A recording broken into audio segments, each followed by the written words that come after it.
afternoon, everyone. Joita, sorry. Just wrap this. Like Joita, one of the best bits of coming to Stockholm is not only the amazingly good-looking people, fashionable, amazing weather, but also it means I don't have to explain the company name and translate it. So hopefully you all know what the hell we do.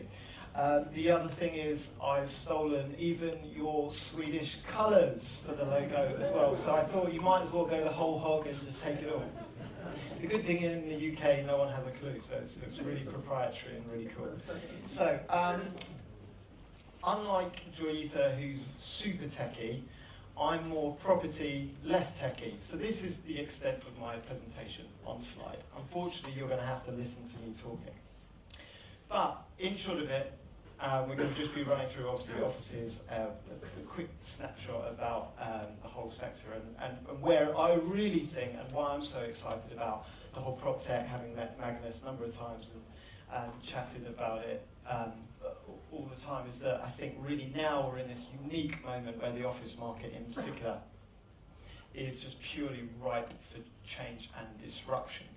Before we get into, and we'll touch on some of the things in there, but before we get into it, the top one's probably a fair question to ask about who the hell am I, what am I doing here?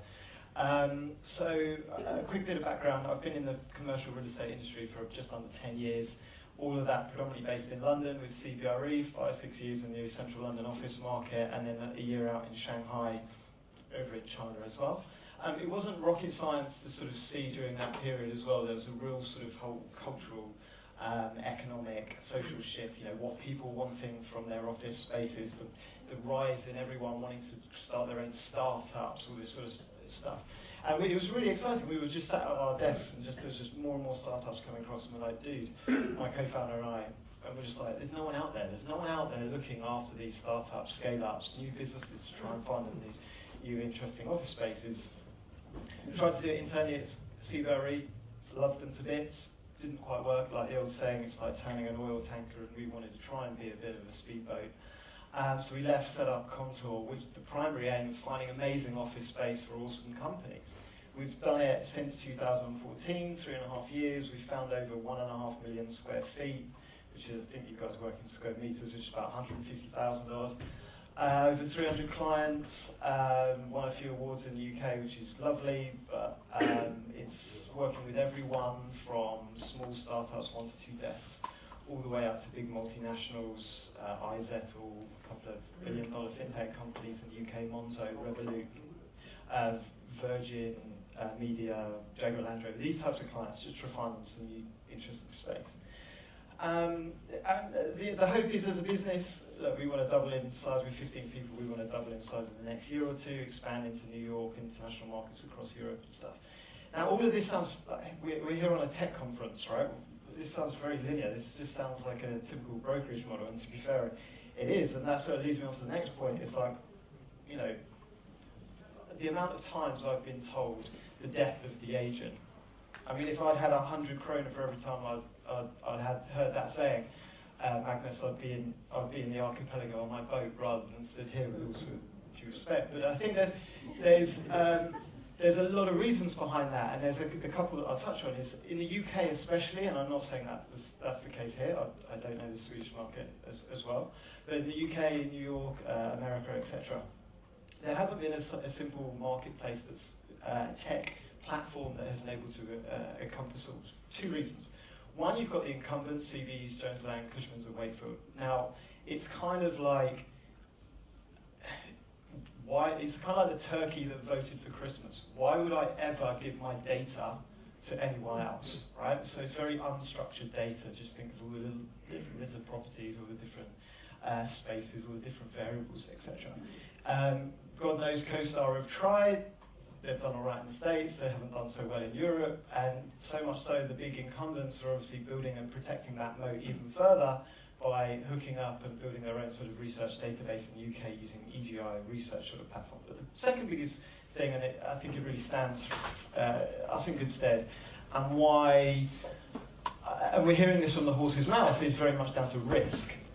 The risk factor is I can go out, and as we all know, I can use absolutely anything, or order anything on my phone, my lunch, my Uber, whatever. why can't I do my office move, etc. And the hope is ultimately, we will be able to. But currently, the problem is I'm happy with renting a place, renting a flat or something on my phone. I can get that. Buying a place, it's taking a little bit more of a leap of faith. When I'm spending millions of pounds or kroners in rent roll per annum, at the very least, this is what our clients are telling us, is that I want someone at the end of the phone that I want to be able to blame. I want someone that I want to be able to consult and to give me the advice. And ultimately, it's someone that they know that when they're reporting up to, whether it's CEOs, co-founders or whatever, is that they've been through, currently, they know they've got market expertise in that period of consultation. So that's where we're at the minute. And I think for us, the tech piece is not so much disrupting this broker model. For us, it's being complementary and bringing that tech piece into the business to make it much more of a hybrid model.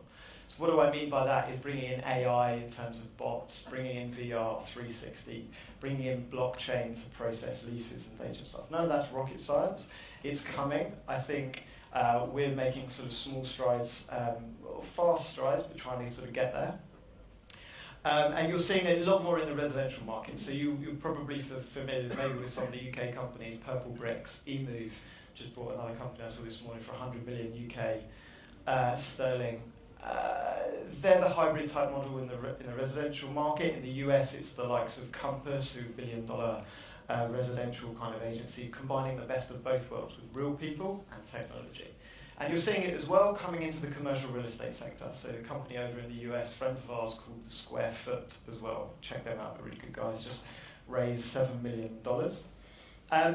Leads us on to the next bit. So I sort of briefly touched on it, the economic, social, physical kind of change of spaces. Basically, what's going on in the market? What are our clients saying? What are we seeing in the UK? What are we seeing abroad? And I think we've seen a huge shift away from what people want from their offices, and it's no longer the big shiny glass box tower and the long leases, the expensive fit outs.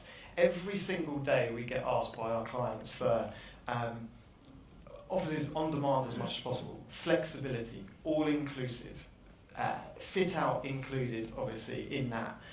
No hassle, I want minimal barriers to entry. Why do I have to pay 6 to 12 month rent deposit? Why can't I just pay 1 or 2 months to be in and done with that? And that's, we're seeing a lot of that within our own stats, within our own business, just to put some colour and context behind it. When we first started, 70% of our business was taking traditional leases, 3 to 5 years in terms of lease length. They would then go out and do their fit out and whatnot. Now it's the complete reverse. 70% of the businesses that we work with, they all want the flexible service officer. This isn't rocket science, and we'll get onto it. We're in one of the buildings that obviously does it. But I think one of the stats that I was really sort of amazed me when I was doing a little bit of prep for this was of the 400,000 businesses there are in London, 86% are between 1 and 10 people. 97% of that 400,000 are between 1 and 50 people. So you can really see whether, and that's shifted dramatically over time towards this, is that you can really see where the market's going in terms of the whole freelance market and much more SME, small, medium enterprise businesses. So I think there's a real shift and a real exciting time to be in the market. Also, what that means is that from a business and a broker's perspective within the commercial real estate opportunities, and for anyone out there that's sort of part of the tech piece or wanting to get into it, is that therefore in that particular model and instance, the data is much more structured. So i.e. it's the same building, it's the same pictures, it's the same 360, etc. All that really changes is the sort of number of desks in there. So therefore you can use AI much more efficiently, which is something we're exploring. So take that one step forward. So if I'm a landlord, what the hell do I need to be doing? What's happening? All these changes, all those impacts, what's going on? Not only is it that obviously now you need a sort of a cool, really interesting, well-designed space. I would probably hasten to guess that's probably not a problem here. In the UK, there are unbelievably still really boring offices getting sort of built and developed. But I think the really big point, and I'm really kind of want to stress, is the service element. Magnus and I are very good friends. You might have come last year. Anthony Slumbers kind of coined the term space as a service. And for me, for any sort of really successful business, it comes down to three things. One, a super great product, your space. Your space is cool, your space is great, whatever. Secondly, brand. I think brand is super, super important. No longer can you be the landlord that just sat on the sidelines and wasn't really necessarily didn't have much of a sort of a brand presence. But most of all was delivering exceptional customer service. So I think for me it's those really sort of those three things that are key to anything, and everything is driving much more towards this kind of hospitality piece. Much more like hotels, Nobu, Hilton, you know exactly what you're going to get. Now, there's a really good little startup that you might know, a company called WeWork. $20 billion valuation, very good friends of ours, client of ours. We found all their buildings in London and across Europe.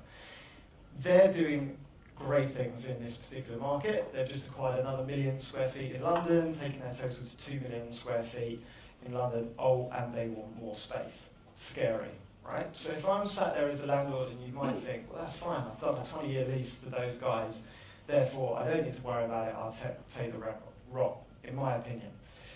Reason being is, you combine WeWork with all the others. In London, they acquired flexible service office operators. They acquired between, depending on who you listen to, 30 to 40% of take-up in London last year. Part of my mind is saying, hang on, this is sounding like a bit of a bubble. But let's park that for one side, because I think the shifts, what we're seeing, is actually really underpinning that. The big piece is that I think you're getting, that space isn't disappearing. That 30-40% is just being repositioned, redesigned, and put back out into the market. So I might have got rid of one building to WeWork or whoever, Epicenter, etc. When I come to my second and third building that I designed to let to the SMEs and everyone, who's there to take it? In London? No one. We've tried. We've been working with the landlords and everything. They're all going into the service office, flexible office world. This isn't companies that are 5 to 10 people either. Like I mentioned, there is still that remaining 3% that are 50 and above. We're working with probably 5 or 6 companies at the minute that are 100, 150, 200 in size, size companies that want all-inclusive, flexible space. The best bit is they're willing to pay for it, provided they're willing to pay that premium for that all-inclusive bit, for that flexibility, for the sort of minimal barriers to entry, which is great news, because if you're a landlord and you're able to tick all those boxes, you can make even more money. Now, the other thing that I'd be worrying about if I'm a landlord is, well, WeWork, everyone else, we'll just use them as an example. They own the whole customer journey. They own the whole customer experience. You ask any of the tenants and they'll be like, who's the landlord? They don't have a clue. The thing is, as well, is what happens when those companies start buying buildings. WeWork have just bought Devonshire Square, a large swathe in London, which is over £500 million. All of a sudden, what's the point with the REITs? What's the point with the British lands, the land securities, etc., when everyone else is disrupting it? Well, this is the exciting bit in terms of where the market is fighting back. The incumbents are fighting back. British land security, GPE, even the Queen, the Crown Estate, she's getting in on the act in terms of providing this flexible workspace as well. So I think it's a really interesting time where you're going to see that typical squeeze of the middle, the co-working and the service office operators. If you're not big, you've got to go small, right? And because you're not going to get the stock, because the British lands, everyone else are coming in and they're providing this space as well. So the alternative is, and this comes on to the sort of the market opportunities, just sort of wrapping up, is for me, I think within the co-working world, I think you've got to be either big, the WeWorks have got deep pockets, they'll compete. You go niche. For niche, in the co-working world, for me, that's different. That's specific verticals you're seeing in the UK. I'm sure it's the similar. Hey, Ministry of Sound rolling out their own music-specific co-working space. You're seeing fashion-specific space, robotics, etc., etc. You're seeing The Wing, another client of ours. They're coming into the UK, 4 or 5 out in the US, and their specific is female only. 16,000 members on the waiting list to get in. It's a pretty good niche. So anyway, wrapping up quickly, the other big market opportunities, we talked about service. The big one is space as a service. Okay, who's coming in? Notel, Industrious, check them out. Just raised $70 million. They work with the landlords. If you haven't got the team to upskill and do it, work with these guys. They'll come in, they're working across Heinz's portfolio, etc. They will be and provide that space as a service. You share in the upside, they'll share in the downside, and it's done on a management agreement. The tech piece and where the opportunity for anyone in the room where I think it is going as well is, where's that tech layer? Can I white label that service? Can I use my phone to access stores, meeting rooms, order food? Can I speak to all my members, etc., all my co-workers in the building, etc.? Have a look at a company called Space OS. Highly, highly recommended. They're doing some great things. Super asset light. Massively scalable. They're up to 1 million square feet under management already. I think quickly just say all the buzzwords. AI, definitely huge opportunities coming into the broker world, as I mentioned. Blockchain and 360s. And I've run out of time, but that's pretty much it. So hopefully that's a bit of waffle, but hopefully there's some snippets in there that you can find interesting. Thank you so much. Enjoy the weather and the rest of your day. Thank you very much. Thank you very much.